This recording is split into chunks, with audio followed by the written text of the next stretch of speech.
أشهد أن لا إله إلا الله وحده لا شريك له وأشهد أن محمدا عبده ورسوله أما بعد فأعوذ بالله من الشيطان الرجيم بسم الله الرحمن الرحيم الحمد لله رب العالمين الرحمن الرحيم مالك يوم الدين إياك نعبد وإياك نستعين اهدنا الصراط المستقيم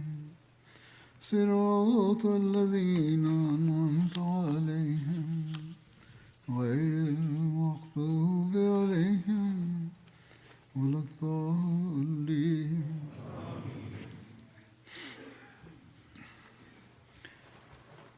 گذشته خطبه میں درباره اسوه محبت الهی پیامبر اکرم صلی الله علیه و سلم مطالبی بیان شد. در این زمان در رفتار بنده صادق آن حضرت صلی الله علیه و سلم و در پیروی از سرور خود جلوه‌هایی از همین محبت الهی را مشاهده می‌کنیم. این نمونه‌ها امروز نیز وجود دارند، یعنی معیارهای عالی محبت خداوند متعال و در نتیجه آن فضل‌هایی که خداوند متعال بر ایشان ارزانی داشت و محبتی که ایشان نسبت به خداوند داشتند مردم نیز آن را احساس می‌کردند. اما پیش از بیان سایر وقایع ابتدا به ذکر این محبت در کلام خود حضرت مسیح موعود علیه السلام می‌پردازم. در جایی می‌فرمایند نمی‌توانم بیان کنم که کدام عمل من بود که به سبب آن این لطف و عنایت الهی شامل حالم شد.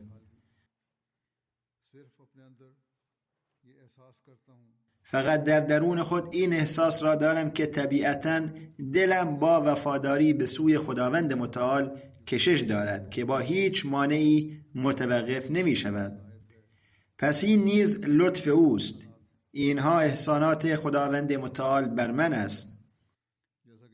همانطور که در خطبه گذشته نیز ذکر کردم، آن حضرت در جاهای مختلف این مطلب را بیان فرمودند که همه اینها را به این دلیل به دست آوردم که پیرو کامل و دوستدار پیامبر محبوب و عزیز خداوند صلی الله علیه و سلم هستم و در نتیجه درهای محبت خداوند متعال نیز بر من گشوده شد و این ادراک نیز در من پدید آمد. سپس باران فضل‌های خداوند بر من باریدن گرفت. در بیان همین حالت قلبی و در شرح سیرت آن حضرت شیخ یعقوب علی عرفانی در جایی می نویسد که حضرت مسیح موعود علیه السلام نوشتند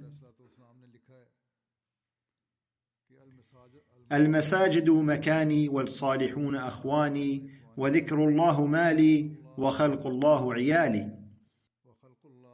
خانه من مساجد است و صالحان برادران منند.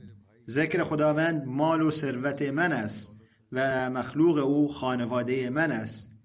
یعنی همه اینها حول محور خداوند متعال میچرخد، همانطور که آن حضرت بیان فرمودند. حضرت مسیح موعود علیه السلام در جایی میفرمایند ما هر چیزی را فقط برای خداوند متعال دوست داریم، چه همسر باشد، چه فرزند، چه دوست، همه ارتباط ما با آنها برای خداوند متعال است. این همان تعلیمی است که خداوند متعال داده است و پیامبر اکرم صلی الله علیه و سلم نیز فرمودند که این تعلیم را گسترش دهید و در این زمان بیشترین جلوه این تعلیم در عمل حضرت مسیح موعود علیه السلام در پیروی از پیامبر اکرم صلی الله علیه و سلم دیده می شود. حضرت اقدس مسیح موعود علیه السلام در جایی می فرمایند صادقان حتی در زمان بلاها نیز ثابت قدم میمانند و میدانند که در نهایت خداوند یاور ما خواهد بود. و این بنده اگرچه به وجود دوستان کامل خداوند شکر میگوید، اما با این حال ایمان دارد که اگر حتی یک نفر هم همراه نباشد و همه ترک کنند و هر کس راه خود را برود، باز هم هیچ ترسی ندارم.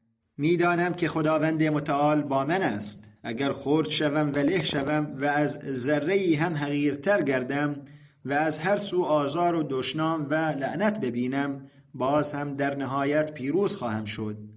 هیچ کس مرا نمی شناسد جز آن که با من است. من هرگز ضایع نخواهم شد.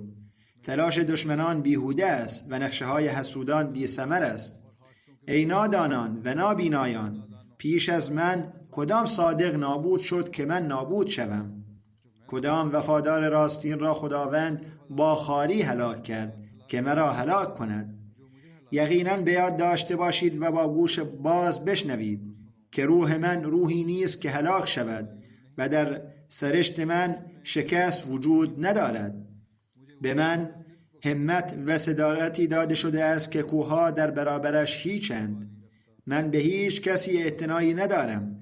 تنها بودم و از تنها بودن ناراحت نبودم. آیا خداوند مرا رها خواهد کرد؟ هرگز رها نخواهد کرد. آیا مرا ضایع خواهد کرد؟ هرگز ضایع نخواهد کرد. دشمنان خار خواهند شد و حسودان شرمنده و خداوند بنده خود را در هر میدان پیروز خواهد کرد. من با او هستم و او با من است. هیچ چیز نمیتواند پیوند ما را بگسلد و به عزت و جلال او سوگند که در دنیا و آخرت هیچ چیز برای من عزیزتر از این نیست که عظمت دین او آشکار شود، جلالش بدرخشد و کلامش بلند گردد. به فضل او از هیچ بلایی نمی ترسم، اگرچه یک بلا نباشد بلکه میلیون ها بلا باشد. در میدان بلاها و جنگل‌های رنج به من نیرو داده شده است. در شعری به فارسی می‌فرمایند: من نه آنستم که روز جنگ بینی پشت من، نه آن منم کاندر میان خاک و خون بینی سری. یعنی من آن نیستم که در روز جنگ پشت مرا ببینی، بلکه من آنم که سرم را در میان خاک و خون خواهی دید. به ما می‌فرمایند که این حالت من است در محبت خداوند متعال. پس اگر کسی نمی‌خواهد بر قدم من راه رود، خطاب به جماعت فرمودند: از من جدا شود، سختی‌ها خواهند آمد. من چه می‌دانم که هنوز چه جنگل‌های هولناک و دره‌های پرخار پیش رو دارم که باید از آنها عبور کنم. سپس می‌فرمایند: آیا از زلزله ها می ترسیم؟ آیا در راه خداوند متعال از بلاها وحشت زده خواهیم شد؟ آیا می توانیم از هیچ آزمایشی از سوی خدای محبوب خود جدا شویم؟ هرگز نمی توانیم.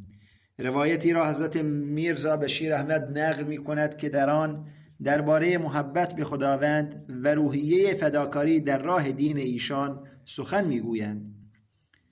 حضرت میرزا بشیر احمد می فرمایند: حضرت مولوی سرورشاه این روایت را به من گفتند که در ایامی که در گرداسپور با کرم الدین دعوا در جریان بود و قاضی تاریخ تعیین کرده بود و آن حضرت در قادیان بودند، 2 روز پیش از تاریخ مرا به گرداسپور فرستادند تا برخی اسناد را آماده کنم، زیرا در جلسه بعدی باید ارائه می شدند.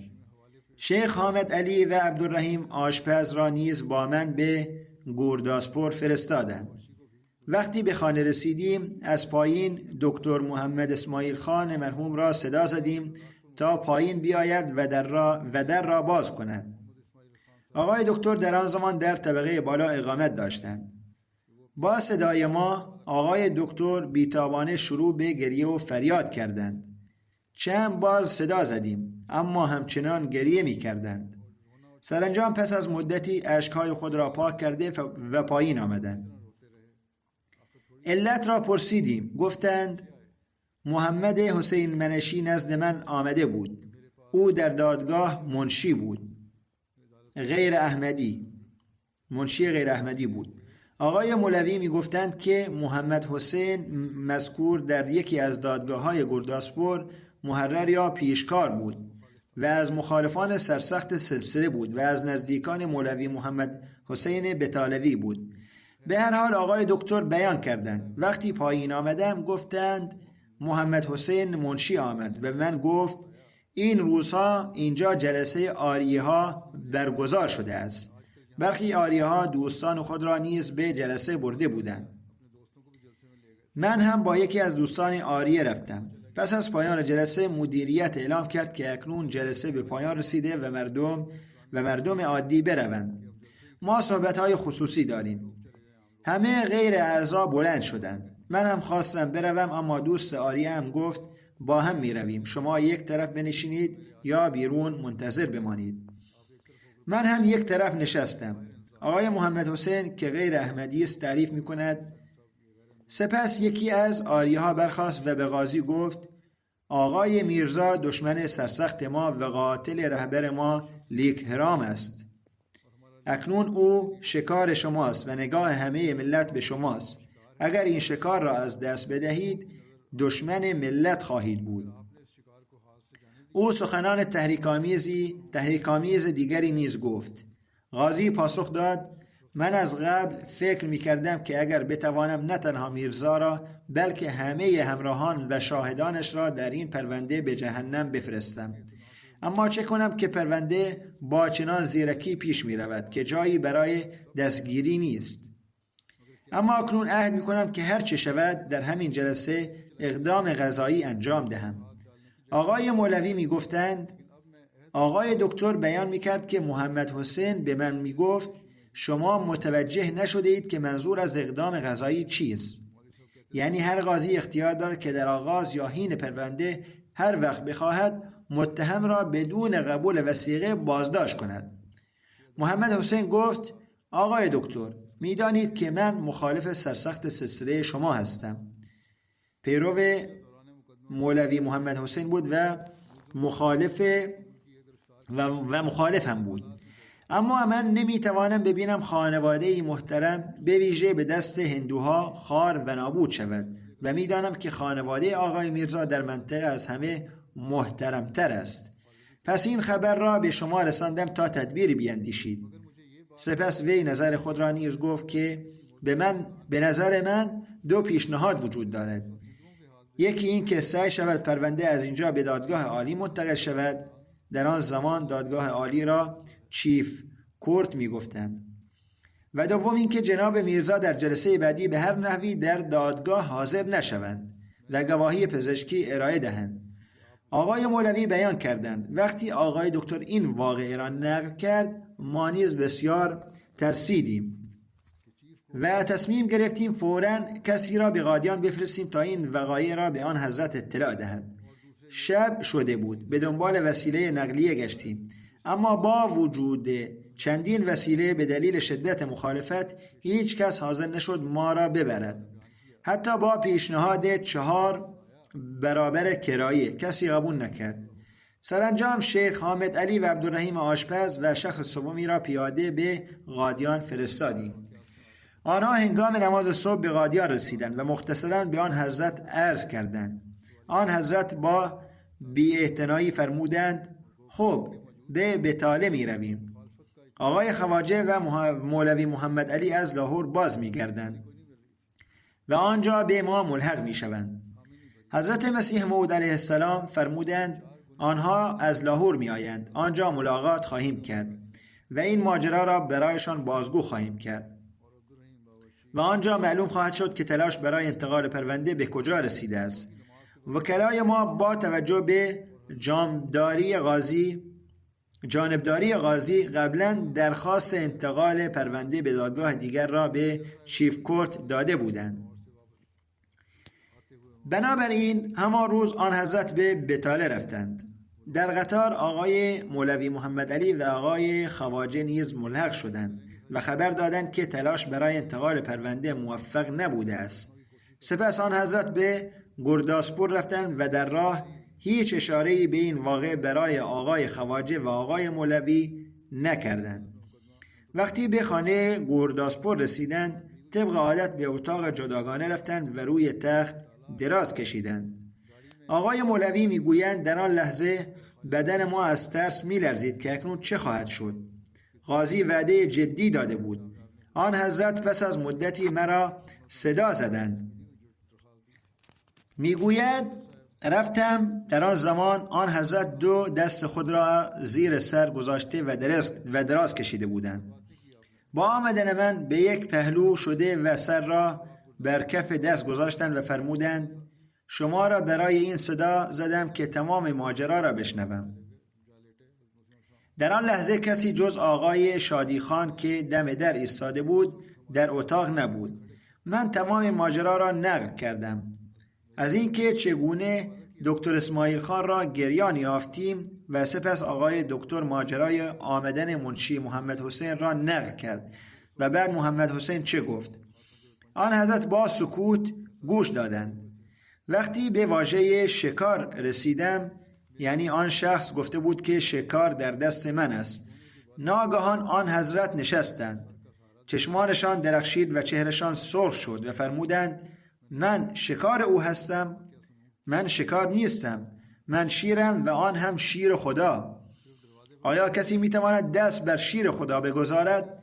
اگر چنین کند ببیند چه میشود. با گفتن این کلمات صدای آن حضرت آنقدر بلند شد که همه بیرون اتاق متوجه شدند و با تعجب گوش دادند، اما کسی وارد اتاق نشد.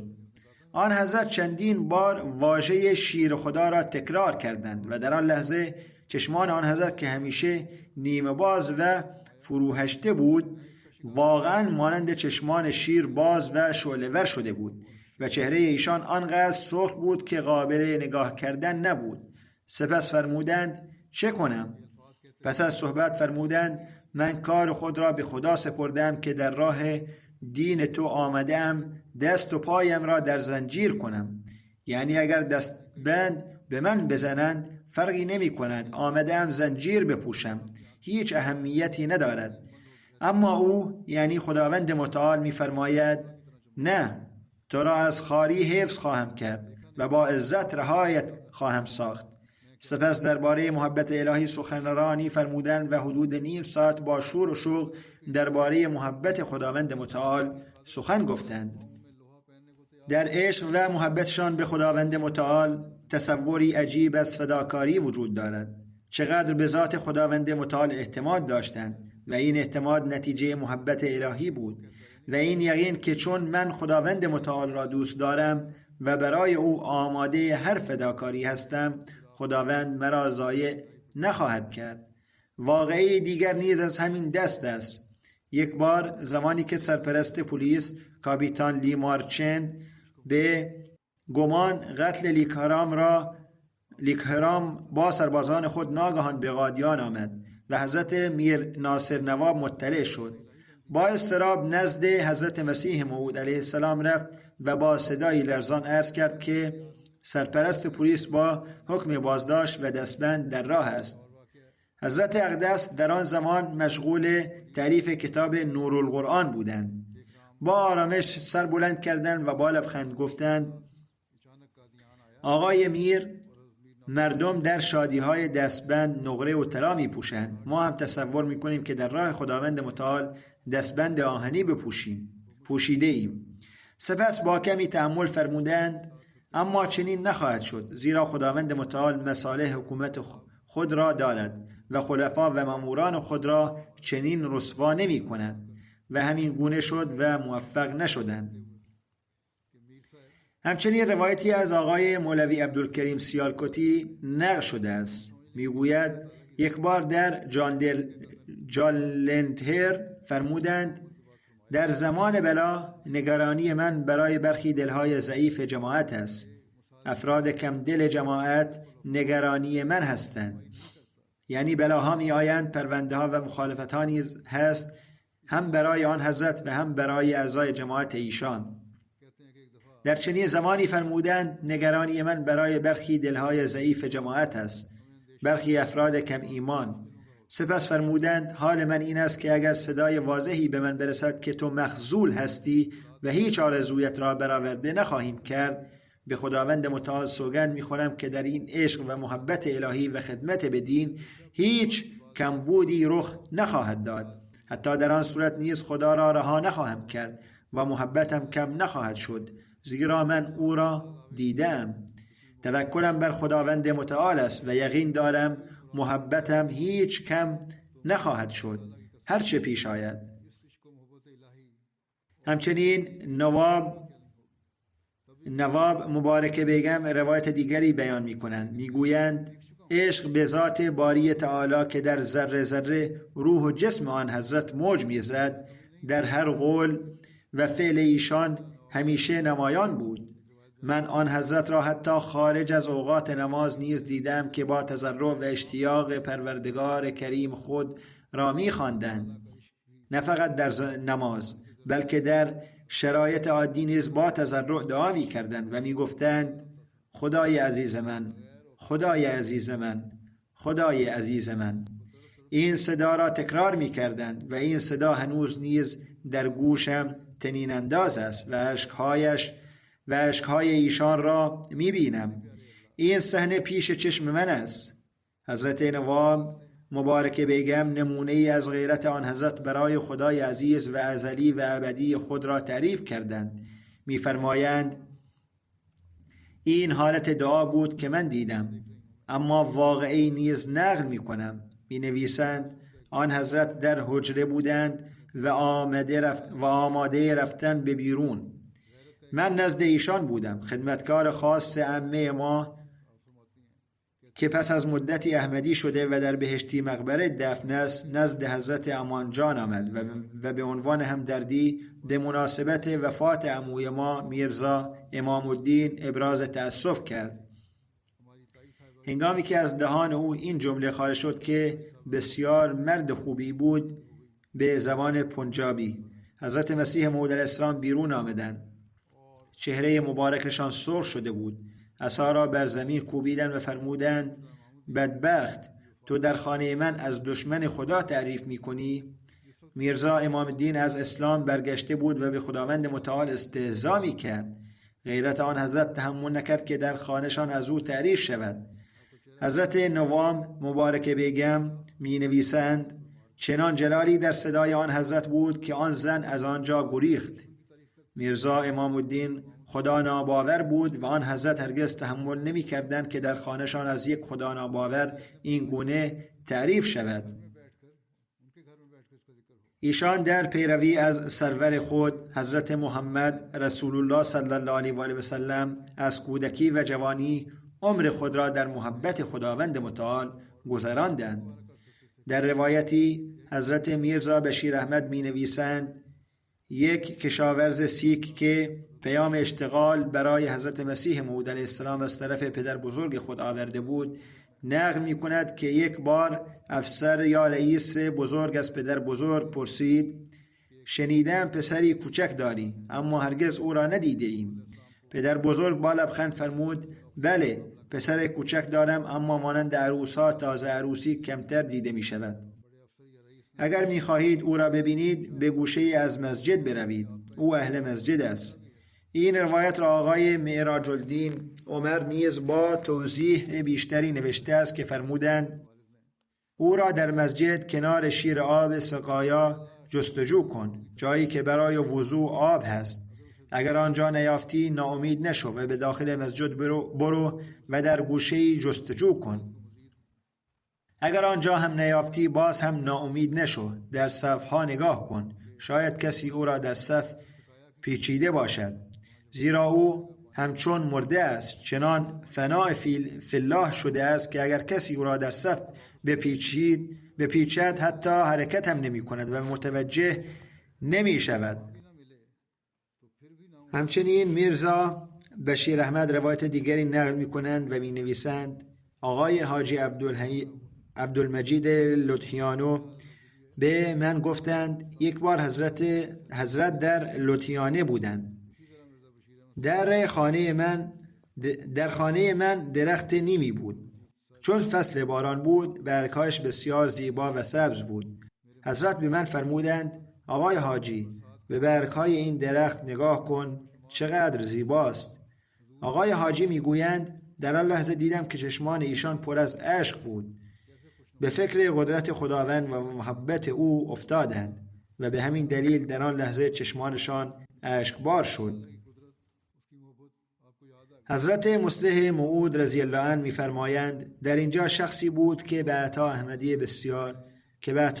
بسیار مخلص شد و ارتباط نزدیکی با آن حضرت داشت.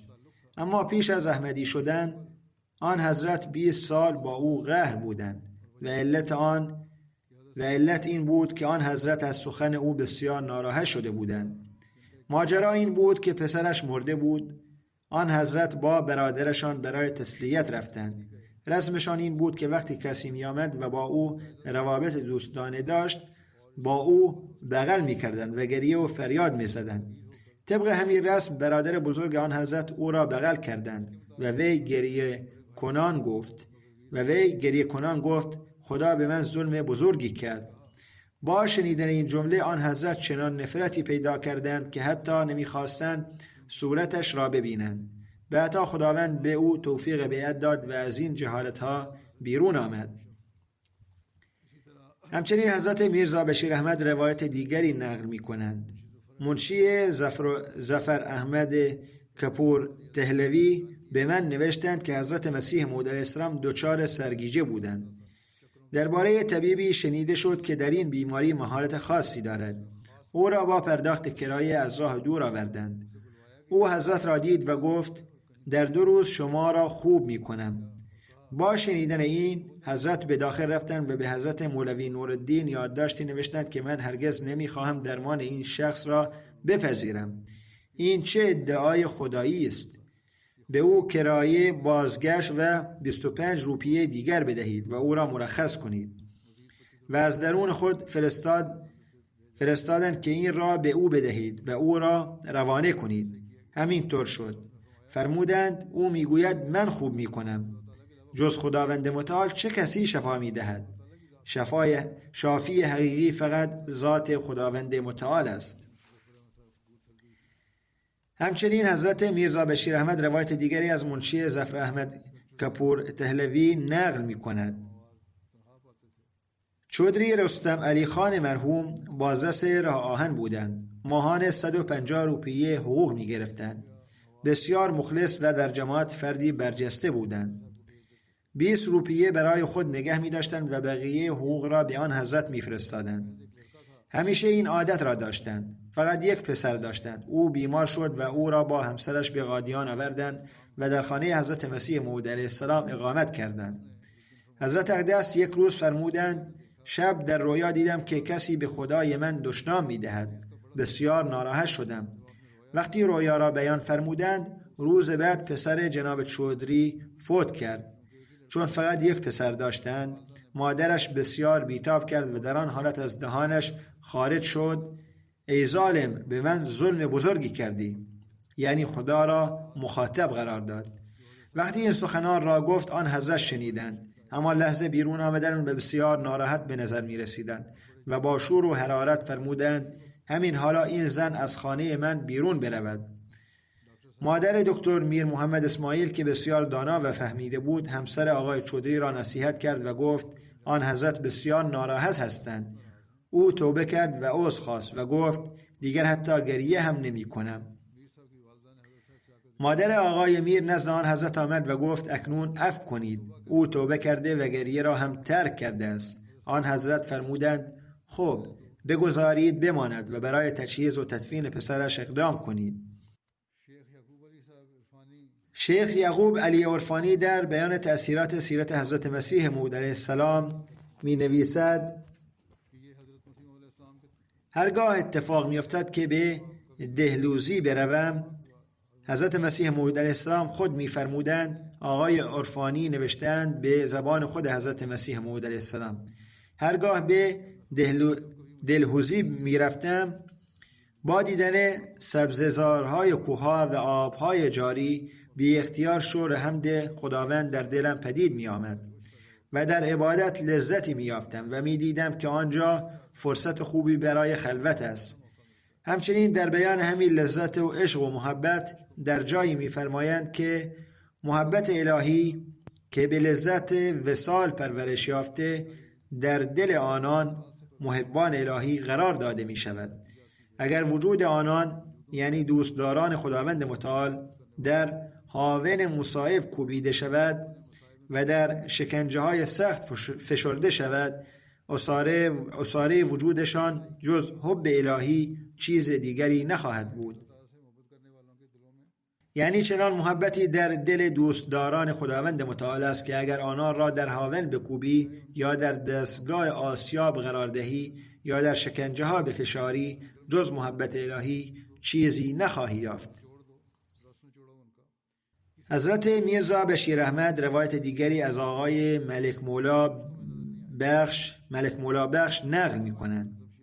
وقتی صاحبزاده میرزا مبارک احمد بیمار بودند، نگرانی و دغدغه حضرت مسیح موعود علیه السلام درباره ایشان آشکار بود.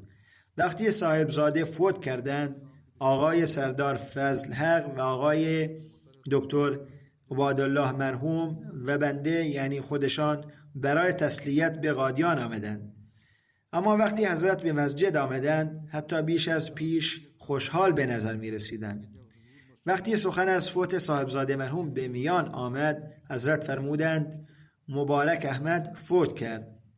سخن مولای من تحقق یافت. او از پیش خبر داده بود که این پسر یا زود فوت می کند یا بسیار با خدا خواهد شد.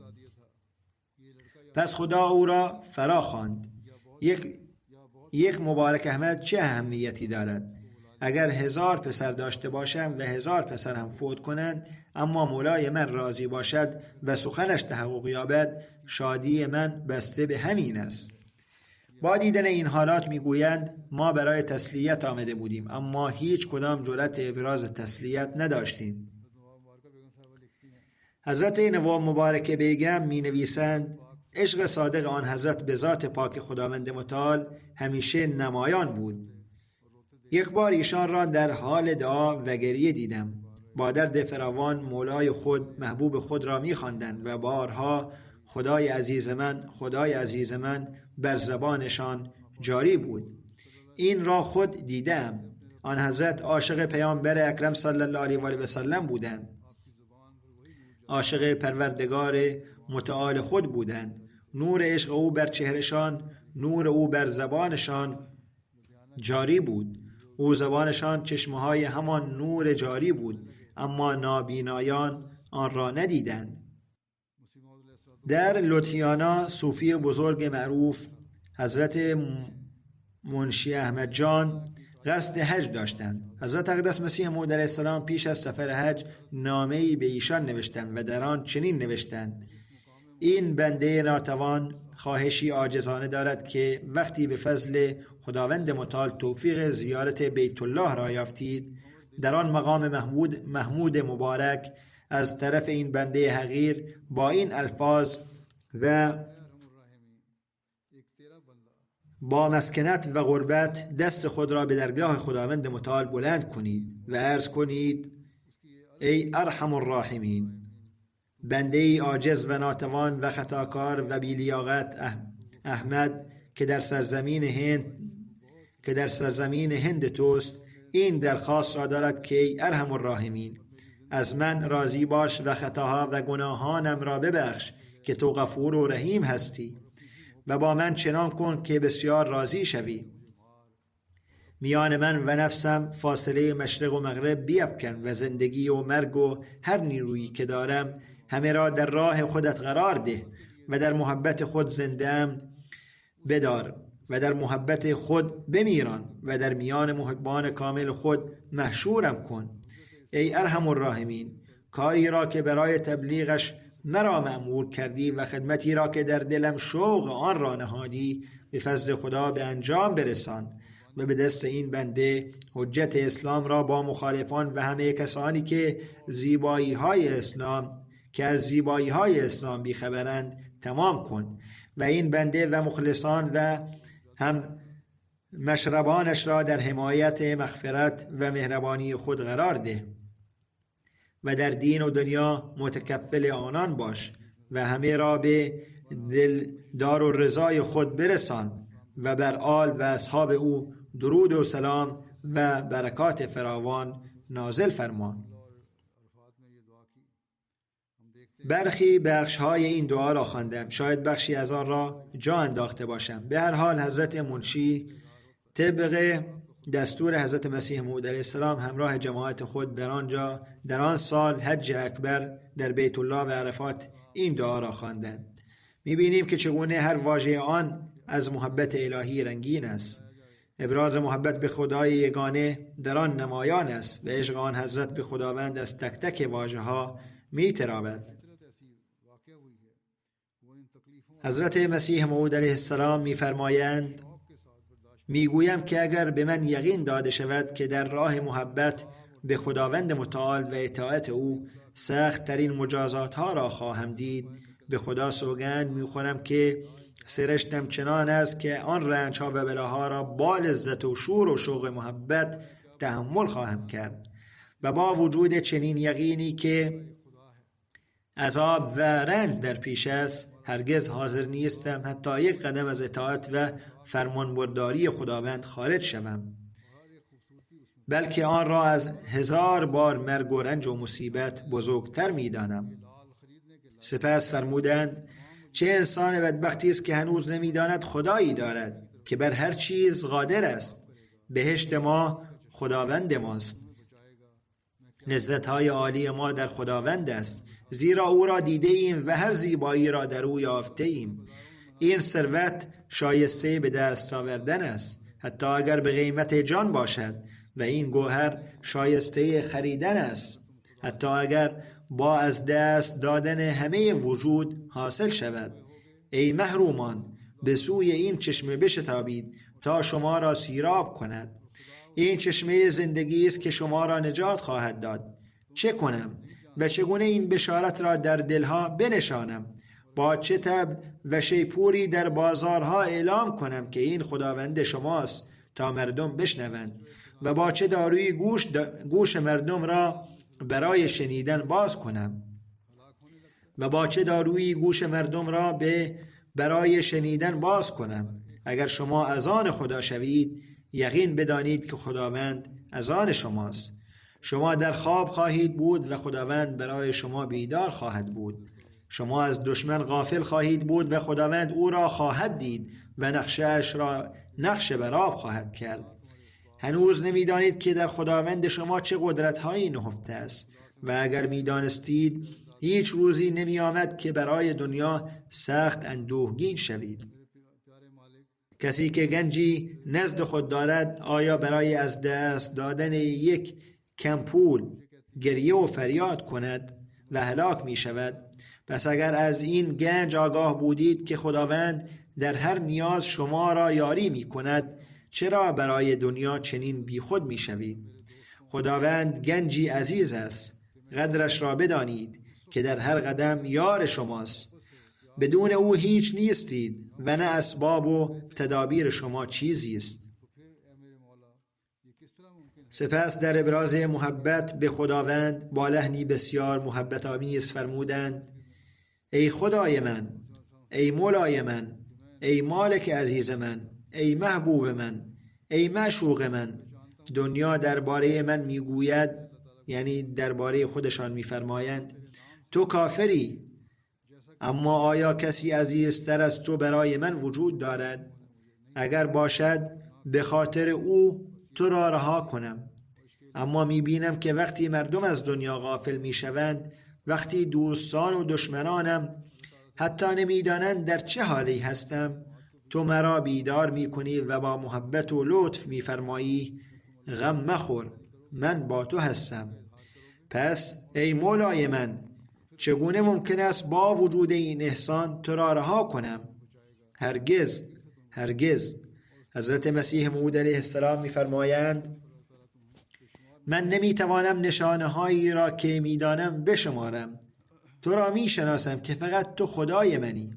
خطاب به خداوند متعال فرمودند: به همین دلیل روحم با نام تو چنان می‌جهد که کودک شیرخوار با دیدن مادرش اما بیشتر مردم مرا نشناختند و نپذیرفتند. پس این محبت الهی و عشق الهی بود که حضرت اقدس مسیح موعود علیه السلام در پیروی از سرور خود نسبت به خداوند متعال پیدا کردند و همین را به جماعت خود نیز توصیه فرمودند. ایشان علیه السلام فرمودند برای هر فداکاری آماده باشید. وقتی برای خداوند متعال فداکاری کنید، محبت خود را ابراز کنید و حق او را ادا کنید، آنگاه خداوند نیز شما را همان گونه دوست خواهد داشت که از هر دشمنی و هر رنجی شما را حفظ خواهد کرد و به خاطر رضای او هر کاری که انجام دهید خداوند در این دنیا و جهان دیگر به شما پاداش فراوان خواهد داد. خداوند ما را از محبوبان و دوستداران خود قرار دهد.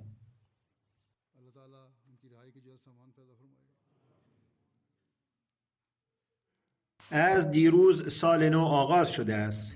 مردم به یکدیگر تبریک میگویند. دعا کنید این سال برای ما سالی پر از برکت باشد. خداوند نقشه های مخالفان و دشمنان را نقشه برآب کند و جماعت را بیش از پیش به پیشرفت برساند. ما که در کشورهای خارج هستیم، به ویژه در کشورهای آزادیم و شادیهای سال نو را جشن میگیریم. حتی در پاکستان و غیره نیز مردم جشن میگیرند. در چنین زمانی برادران اسیر را نیز در دعاها یاد کنید. در زندانهای پاکستان همانطور که در روزهای گذشته گفتم، آقای مبارک ثانی به حبس ابد محکوم شدند و دیگر اسیران نیز در زندان هستند. در اینها نیز با شکرگزاری وارد سال نو می شوند و هیچ شکایتی ندارند.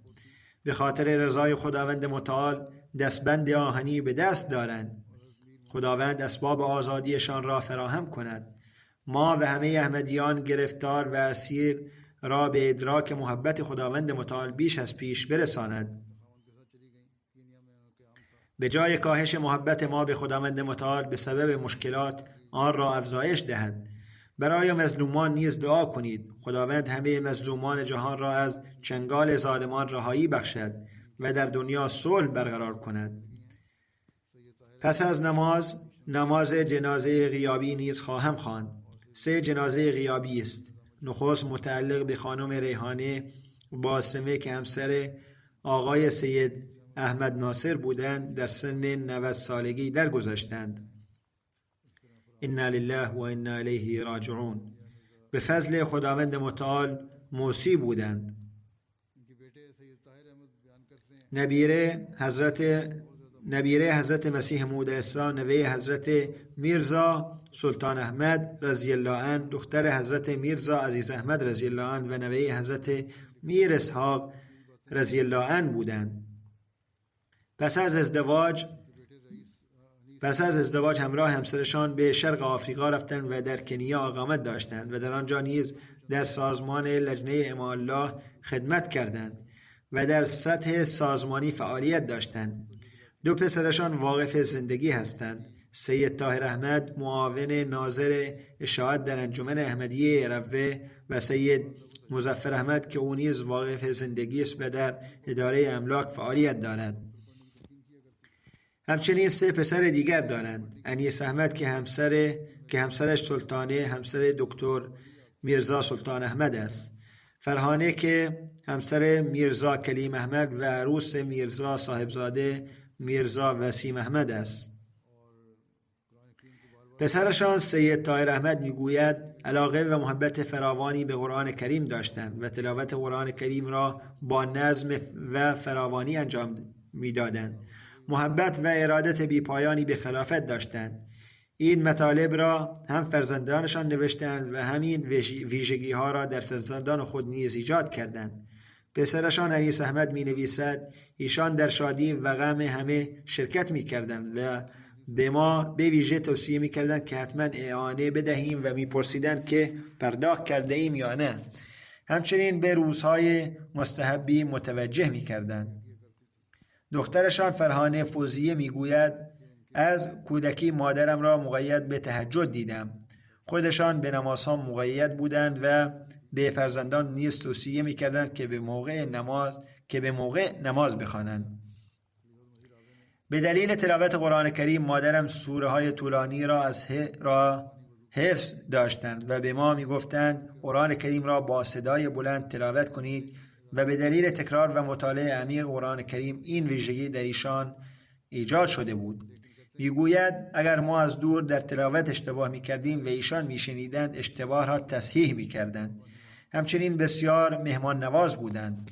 در گذشته که امکانات کمتر بود گاهی در زمستان آب گرم با گیزر یا بویلر فراهم نبود و باید خودشان آب را گرم می‌کردند، اما برای مهمانان آب گرم برای وضو فراهم می‌کردند. حضرت خلیفة المسیح الرابع همسرشان سید احمد که پسر حضرت دکتر میر اسماعیل بودند با ایشان دوستی داشتند و هنگام سفر به خانه‌شان می‌رفتند و می‌گفتند صبح زود برای من آب گرم وضو آماده می‌کردند. یک روز تصمیم گرفتم زودتر بیدار شوم و خودم آب گرم کنم تا ایشان زحمت نکشند، اما دیدم پیش از من آب گرم آماده بود. مشکلات مالی زیادی داشتند اما با تدبیر خانه را اداره می‌کردند. ابتدا در کنیا بودند همانطور که گفتم، سپس به دستور حضرت خلیفة المسیح الثالث رحمه الله به پاکستان بازگشتند و شرایط مانند قبل نبود، اما با خوشی و صبر همه چیز را تحمل کردند. خواهرشان عتیق فرزانه میگوید غیرت جماعتی بسیار داشتند و هیچ سخنی علیه جماعت را نمیپذیرفتند. همچنین در شهوار دردانه خواهر بزرگترشان میگوید عادت داشتند بدون زنگ ساعت برای تهجد بیدار شوند و وقتی به خاطر 5 دخترم نگران بودند. میگفتند نگران نباش، خداوند برایشان همسر مناسب فراهم میکند و خداوند نیز این کار را کرد. میگوید بسیار صبور و شاکر و با حوصله بودند. خداوند با ایشان با مغفرت و رحمت رفتار فرماید. ذکر بعدی مربوط به خانم افت حلیم، رئیس سابق سازمان لجنه امام‌الله لیبریا است. ایشان همسر آقای دکتر عبدالحلیم، واقف زندگی و مسئول کلینیک مندوریه لیبریا بودند. بیمار شدند و شاید برای درمان به هلند آمدند و در 21 دسامبر در سن 59 سالگی وفات یافتند. انا لله و انا الیه راجعون. به فضل خداوند متعال 1/3 دارایی خود را در نظام وصیت وقف کرده بودند. نفوذ احمدیت در خانواده ایشان از طریق جد بزرگوارشان آقای محمد علی بود که به دست حضرت خلیفة المسیح ثانی رضی الله تعالی عنه بیعت کرده بودند. در ژوئیه 2004 با همسرشان به لیبریا رفتند. 21 سال در لیبریا زندگی کردند و در این مدت چند بار رئیس لجنه بودند و در زمان وفات نیز رئیس لجنه بودند. اهل تهجد، مقید به روزه، تلاوت منظم قرآن کریم، ابراز محبت و تعلق بی‌پایان به خلافت، انجام وظایف سازمانی با اخلاص، مشارکت فعال در فداکاری‌های مالی، صدقه و خیرات فراوان، مهمان نوازی خوش اخلاقی و سرشار از روحیه خدمت به انسانیت بودند.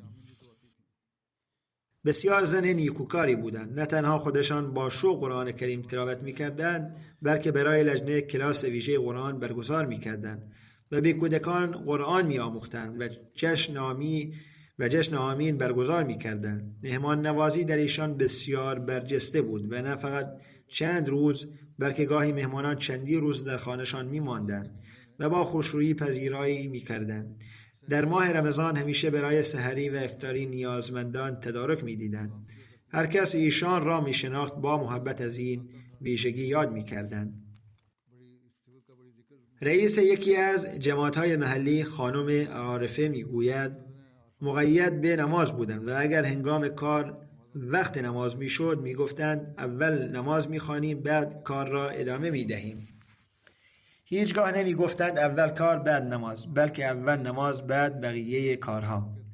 همچنین آقای فرخ شبیر مبلغ آنجا می‌گوید اگر بخواهم شخصیت خانم افت حلیم را در چند کلمه بیان کنم کافی است بگویم که او چهره حقیقی احمدیت بود. همچنین مبلغ لیبریایی آقای مومو کروما میگوید بارها فرصت ملاقات و گفتگو با ایشان را داشتم و هر بار احساس می کردم با مادری صحبت می کنم که برای فرزندانش حدی از محبت قائل نیست. خودشان فرزندی نداشتند، اما 2 کودک را به فرزندی پذیرفتند. یکی دختر برادر شوهرشان که او را بزرگ کردند و اکنون 14 سال است و دیگری پسر لیبریایی به نام احمد مسرور سنگ باک که در کودکی به فرزندی گرفتند و مانند فرزند خود پرورش دادند و اکنون در سال 5 جامعه احمدیه بین المللی در غنا تحصیل می کنند. خداوند متعال دعای ایشان را درباره این فرزندان مستجاب کند و با ایشان با مغفرت و رحمت رفتار فرماید. ذکر سوم مربوط به آقای عبدالعلیم البربری از مصر است. ایشان نیز در روزهای گذشته در سن 64 سالگی وفات یافتند. انا لله و انا الیه راجعون. مرحوم فردی نیکوکار، مخلص و فدایی احمدی بودند. 1 همسر و 1 دختر دارند که به فضل خداوند احمدی هستند.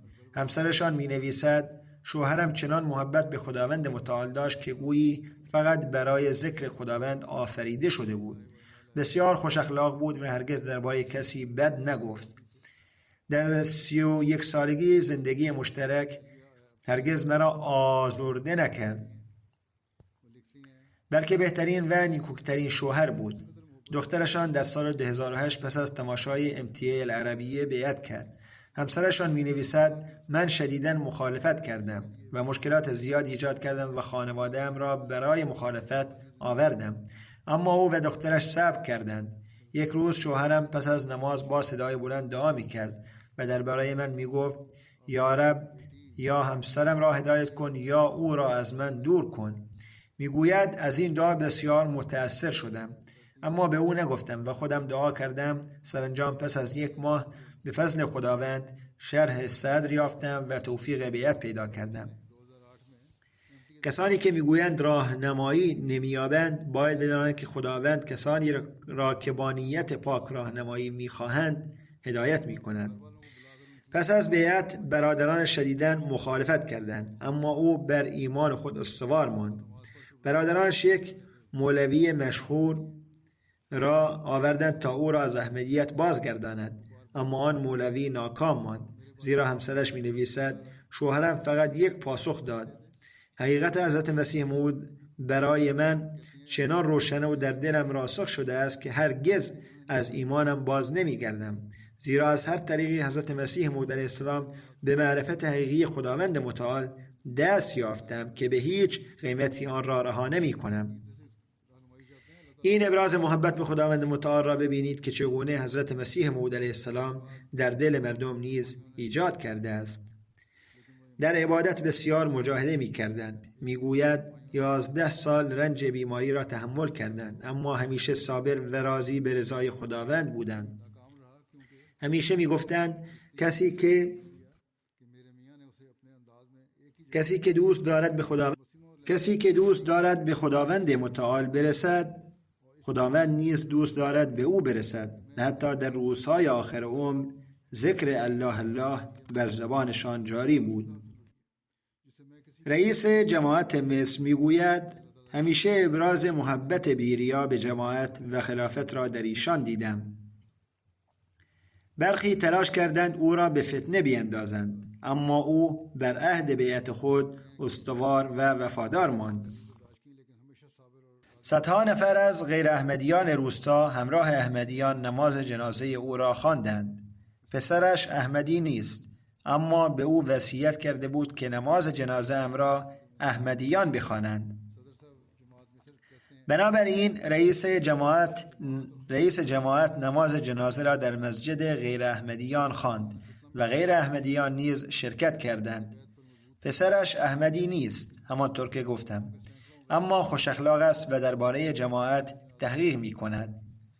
خداوند متعال با مرحوم با مغفرت و رحمت رفتار فرماید. آقای طاهر ندیم نیز درباره ایشان نوشته است. میگوید چند سال پیش که به مصر رفتم با ایشان ملاقات کردم آقای طاهر ندیم میگوید او واقعه بیعت همسرش را برایم نقل کرد. میگوید ایمان من به حضرت مسیح موعود علیه السلام از ابتدا محکم بود، اما خداوند متعال با قبول دعایم و بیعت همسرم ایمانم را محکمتر کرد، زیرا هیچ کس تصور نمی کرد که همسری که شدیداً مخالف من شده بود اکنون با من در همه جلسات جماعت شرکت کند و با رضایت قلبی کارهای جماعت را انجام دهد، از نظافت و آشپزی تا همه کارهای لجنه. خداوند متعال اخلاص و وفاداری همسر و دختر و پسرش را افزایش دهد و به پسرش توفیق پذیرش جماعت را عطا کند و با مرحوم با مغفرت و رحمت رفتار فرماید.